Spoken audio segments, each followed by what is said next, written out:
একবার এক দম্পতি নতুন বাড়িতে উঠল। একদিন সকালে খাবার তৈরি করতে করতে স্ত্রী জানলা দিয়ে পাশের বাড়ির দিকে তাকালো। সেখানে এক মহিলা কাপড় শুকাতে দিয়েছে। স্ত্রী বলল, আরে, কাপড়গুলো তো একদম পরিষ্কার হয়নি। নিশ্চয়ই ইনি কাপড় ঠিকভাবে ধুতে জানেন না। তার মনে হয় ভালো কোনো কাপড় কাচার সাবান নেই। এই কথা শুনে স্বামী মুচকি মুচকি হাসল, কিন্তু কিছুই বলল না, চুপ করে রইল।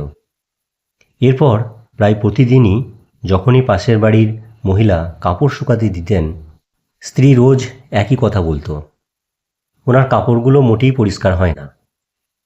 কয়েক সপ্তাহ পর একদিন স্ত্রী অবাক হয়ে দেখল, পাশের বাড়ির মহিলার কাপড়গুলো ঝকঝকে পরিষ্কার। অবাক হয়ে সে তার স্বামীকে বলল, দেখো, অবশেষে উনি ভালোভাবে কাপড় ধোয়া শিখেছেন। কেউ হয়তো তাকে ভালো করে কাপড় ধোয়া শিখিয়েছে। স্বামী এবার হেসে স্ত্রীকে বলল, আমি আজ সকালে আমাদের জানলার কাচগুলো পরিষ্কার করেছি অনেকদিন পরে।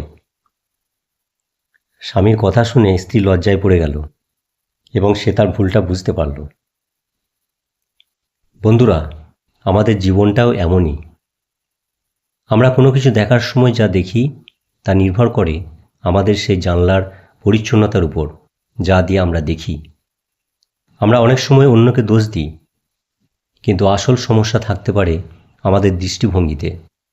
আগে নিজের চোখ মন পরিষ্কার করা উচিত, তবেই আমরা সত্যটা সঠিকভাবে দেখতে পারব।